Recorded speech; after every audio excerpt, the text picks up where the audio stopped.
Decoding 24/7 में आपका स्वागत है। मैं हूँ राकेश त्रिपाठी।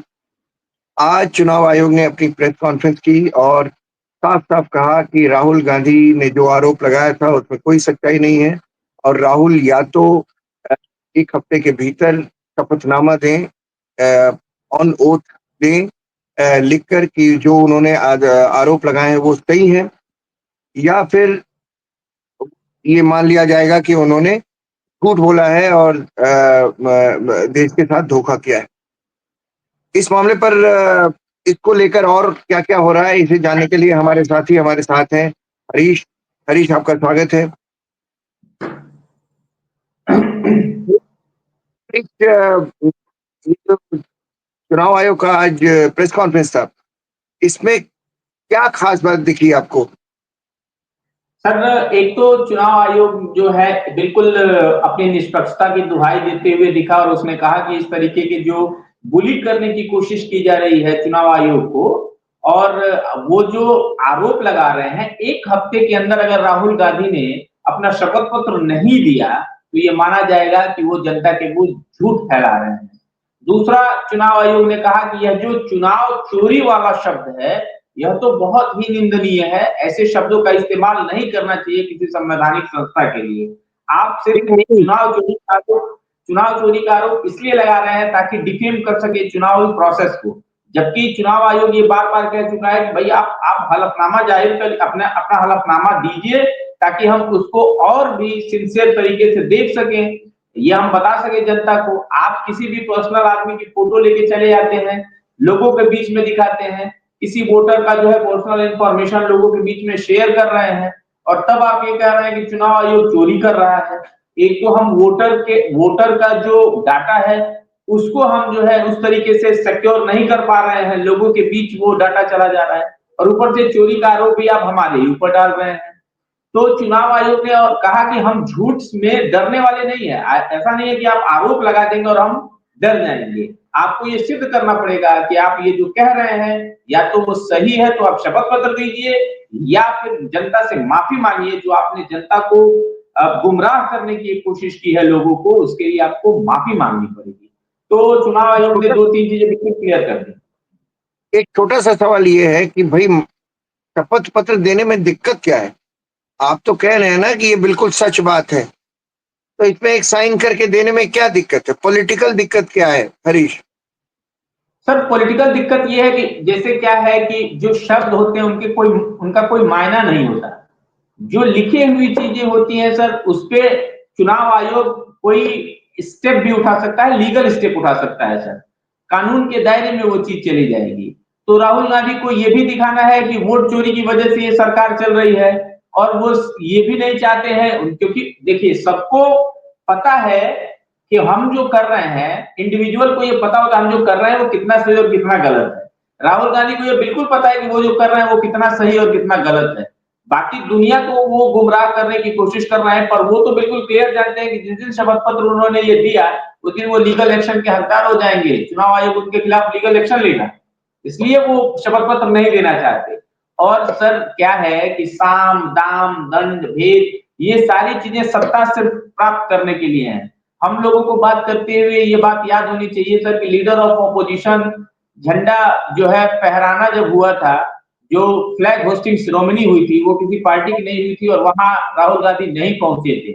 और वो आदमी ये कह रहा है कि जो है सारी संवैधानिक संस्थाएं चोर हैं, इस देश का प्रधानमंत्री चोर है, और कल को वो ये कह देगा कि वोटर जो है वो चोर है क्योंकि वो सही लोगों को नहीं चुन रहे हैं। तो सर थोड़ा सिंसियर पॉलिटिक्स होनी चाहिए। मुझे लगता है कि जो वो राहुल गांधी को शपथ पत्र देना चाहिए और लोगों के बीच में अपनी क्रेडिबिलिटी बचानी चाहिए। मुझे तो लगता है कि जब भी ये चोर शब्द का इस्तेमाल करते हैं, तो इनको लेने के देने पड़ते हैं। आपको याद होगा प्रधानमंत्री के लिए इन्होंने इस शब्द का इस्तेमाल किया था, उसके बाद क्या हुआ? और इनको शपथ देने में इसलिए भी कोई आपत्ति नहीं होनी चाहिए कि अगर ये झूठे भी पाए गए तो फिर क्या है, ये तो माफ़ी माँग लेंगे। सर जैसे क्या है कि कुछ चीजें होती हैं जिनको सिद्ध करना होता है, और कुछ चीजें होती हैं जो सिद्ध ऑलरेडी हुई हुई होती हैं। तो जैसे राहुल गांधी को ये पता है कि वो कितना सच बोल रहे हैं, और उसमें कितना झूठ है, वो राहुल गांधी को तो एटलीस्ट पता है, बाकी किसी को पता हो या ना हो।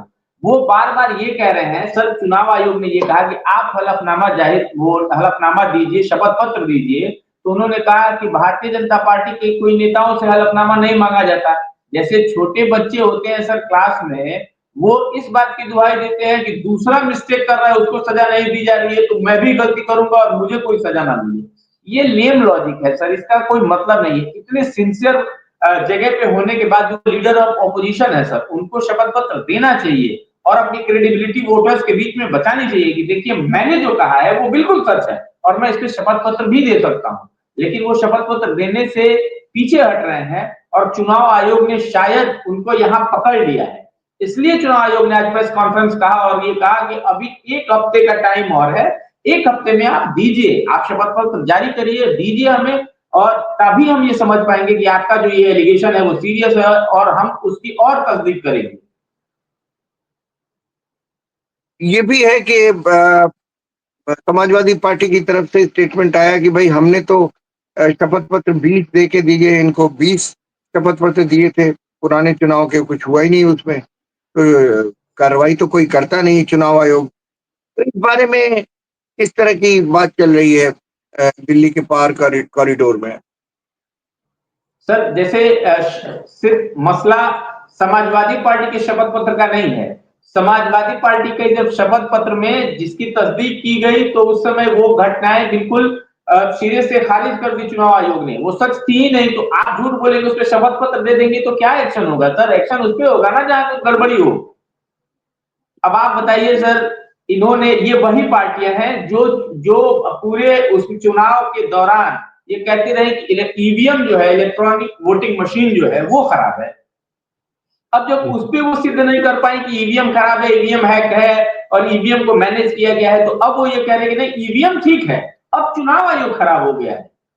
ठीक है, इसीलिए मैंने कहा सर कि अभी इससे होते हुए कल को वो वोटर को भी गलत कह सकते हैं कि ये वोटर जो है वो फर्जी है।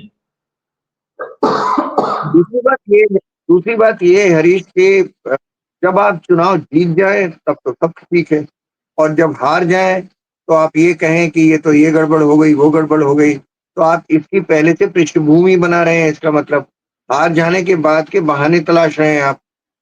तो क्या ऐसे में किसी नॉर्मल वोटर को ये लगता नहीं है कि ये क्या कर रहे हैं? सर इसको एक मैं छोटी सी कहानी से समझाना चाहूंगा कि एक वकील था, वो अपने लड़के को प्रैक्टिस करना सिखा रहा था। तो उसने कहा कि बेटा जब बात में दम हो तो उस बात को बार बार कहना, और अगर बात में दम ना हो तो मेज पे हाथ ज्यादा मारना ताकि उसके बीच में बात दब के रह जाए। तो ये हो हल्ला है सर, ये पॉइंट की लड़ाई नहीं है। आप इस बात को समझिए। जैसे अब क्या, अब राहुल गांधी का नेक्स्ट स्टेप देखिए, अब वो विरोध करने के लिए कहां पहुंच गए हैं? बिहार पहुंच गए हैं। बिहार क्यों पहुंचे? क्योंकि वहां सर इलेक्शन होने हैं और इलेक्शन में क्या करना है कि इलेक्शन में अपनी सीटें बढ़ानी है।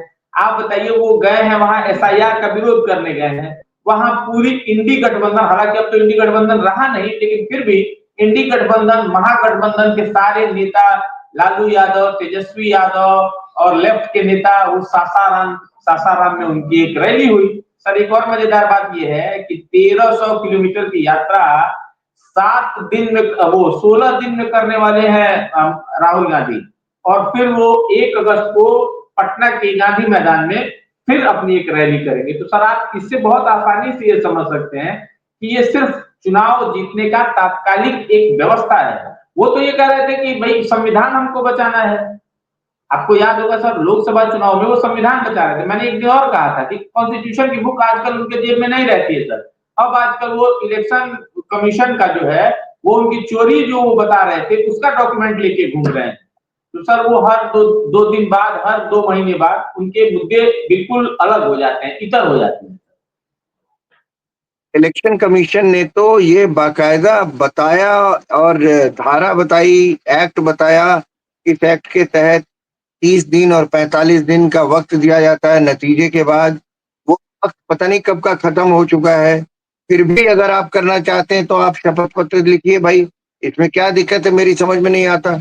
बहुत सारे एफिडेविट होते हैं, हम बिना पढ़े साइन करते हैं और हमें कहा जाता है कि भाई ये इस बात का है एफिडेविट, आप पढ़ लीजिए उसको अच्छी तरह से।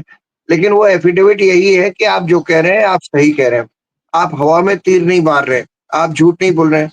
इसमें क्या दिक्कत है? कल को आप अदालत में आएँगे और आपको गीता पे हाथ रख के कहा जाएगा कि आप कहिए कि आप जो कुछ बोल रहे हैं सच बोल रहे हैं, आप मना कर देंगे। आप कहेंगे फलाने ने को तो नहीं कहा था आपने, ढिकाने को तो नहीं कहा था। एक बड़ी अजीब-सी बात है। लेकिन क्या आपने तो बिहार के वोटर्स को आप रोज़ देख रहे हैं, वहाँ पर क्या स्थिति है? क्योंकि ये जो 13 दिन ये जो राहुल गांधी की यात्रा है 1300 किलोमीटर की, इसमें क्या राहुल रोज यात्रा करेंगे या ये भी यात्रा भी वैसी ही वीआईपी दर्शन टाइप की होगी जैसी पिछली यात्रा रही थी? सर एक बिहार में एक नेता है, उनका नाम है प्रशांत किशोर। हालांकि वो हाँ, पहले पॉलिटिकल स्ट्रेटजिस्ट थे, पर अब नेता हो गए हैं वो। सर 3 साल से वो घूम रहे हैं बिहार में, फिर भी पूरा बिहार जो है वो पैदल यात्रा नहीं कर पाए। हमारे राहुल ठीक बात गांधी है। 16 दिन में हमारे राहुल गांधी 16 दिन में 1300 किलोमीटर घूम भी लेंगे, उसमें 3 दिन का ब्रेक भी है सर। आपको नहीं पता, मैं आपको बता दूं। जी, जी, तो नहीं वो तीन ब्रेक दिन का ब्रेक।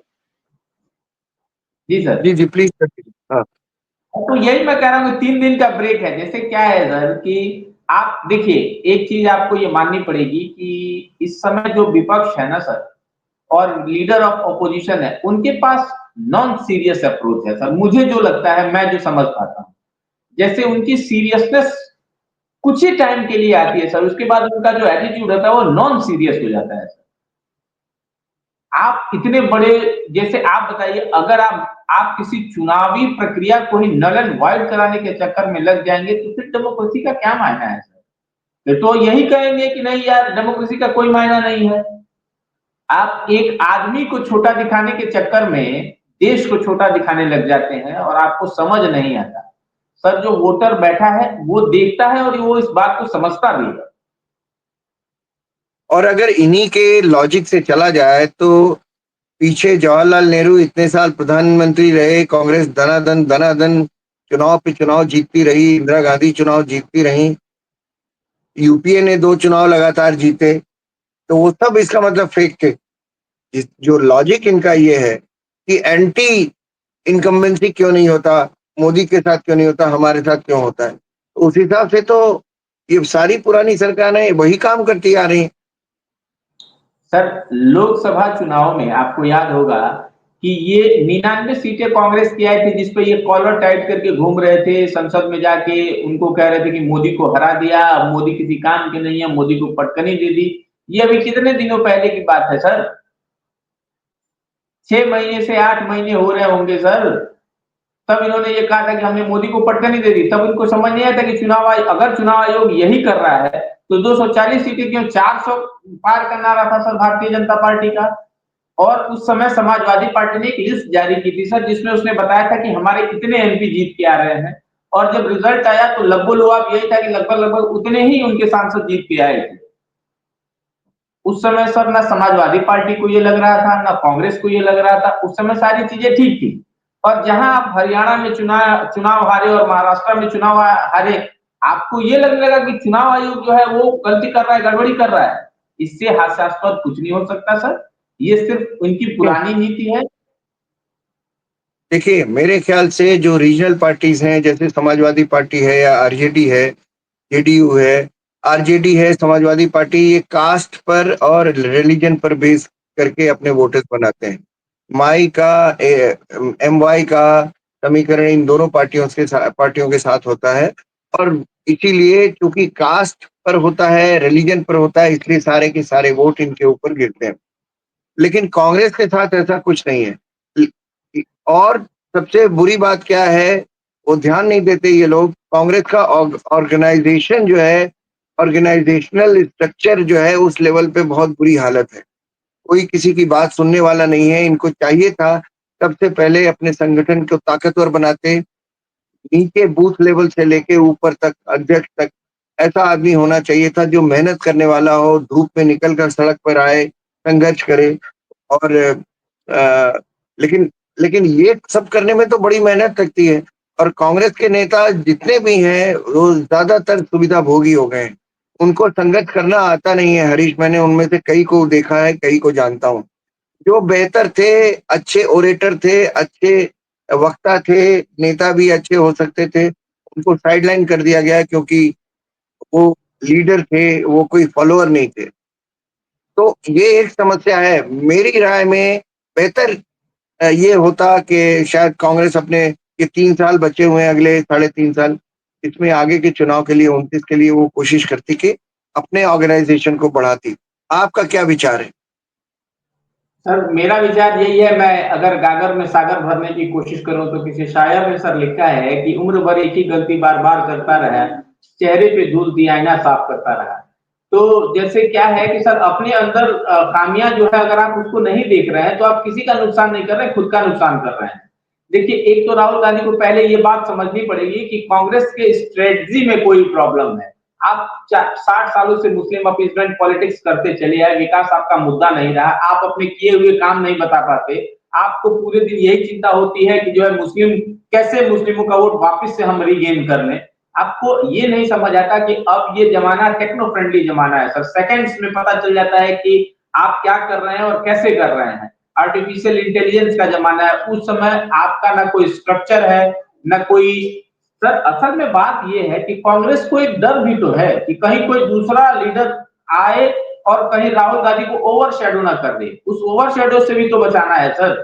तो ये फियर जो है वो हमेशा बना रहता है सर, वो चाहे आप देखिए अभी शशि थरूर के मामले में आप देखिए, डेमोक्रेसी की दुहाई इतनी देते हैं, इनकी मोहब्बत की दुकान है। और आपने देखा कि कैसे सिर्फ भारत हिंदुस्तान का पक्ष रखने के लिए, भारतीय जनता पार्टी का पक्ष रखने के लिए नहीं, इंडिया का पक्ष रखने के लिए शशि थरूर विदेश चले गए, तो शशि थरूर को पार्टी में अलग थलग कर दिया गया।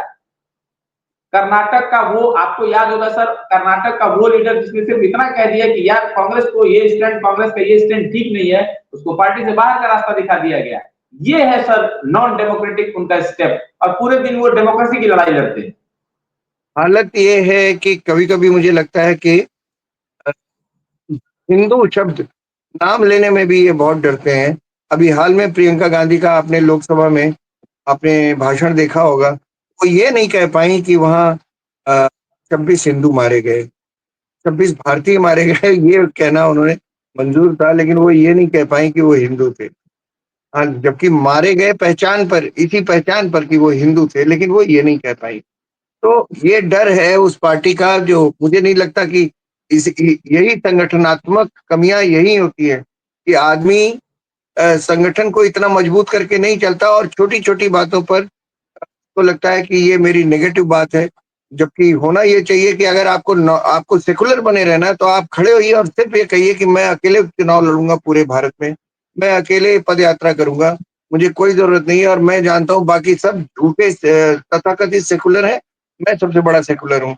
कांग्रेस की पार्टी गांधी की पार्टी है वगैरह वगैरह, ये सब कह सकते हैं, लेकिन उनको पता है कि बिना रीजनल पार्टीज के उनकी नैया पार नहीं होगी। क्या आपको लगता है कि कांग्रेस के भीतर से आगे आने वाले 3 साल में पार्टी को ठीक करने की और अपने दम पर चुनाव लड़ने की कोई ऐसी चीज़, कोई ऐसी ऐसा रास्ता निकल सकता है?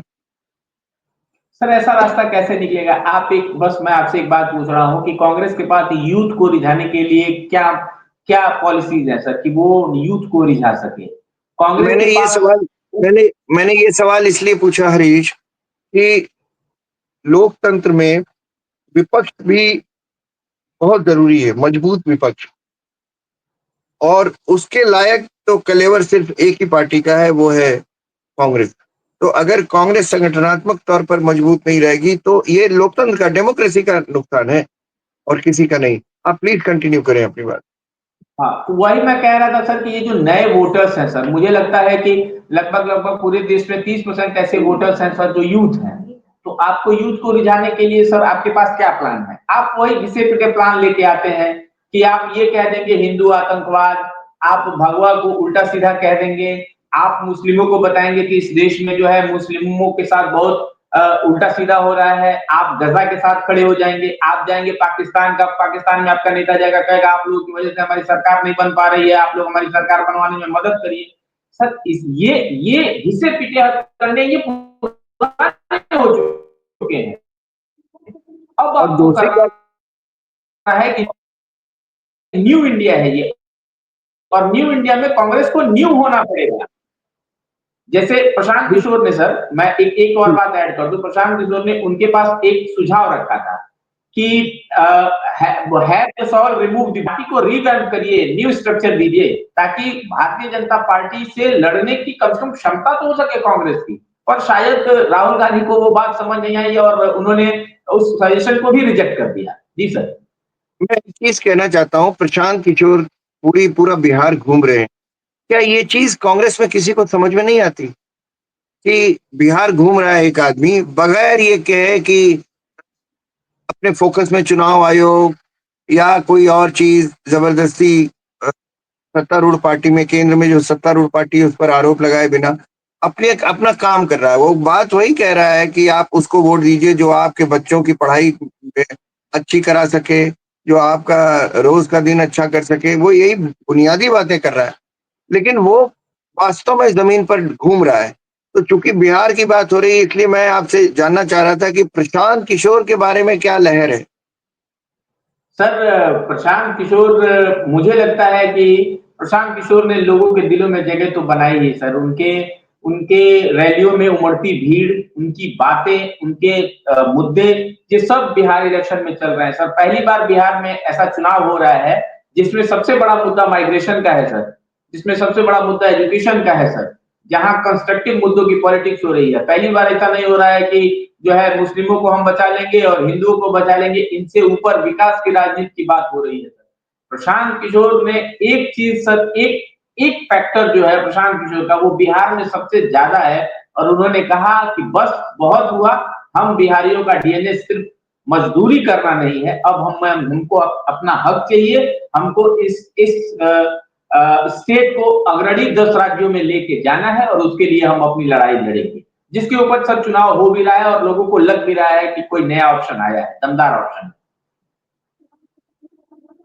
आखिरी सवाल आपसे जानना चाह रहा था कि प्रशांत किशोर की जो दमदार एंट्री हुई है, अब मैं नहीं जानता कि आगे उन्हें कितनी सीटें मिले या नहीं मिले, लेकिन क्या भी ऐसा भी हो सकता है कि वो वोट कटुआ बन के रह जाएं और नुकसान करें महागठबंधन का भी, या इधर का भी नुकसान करें।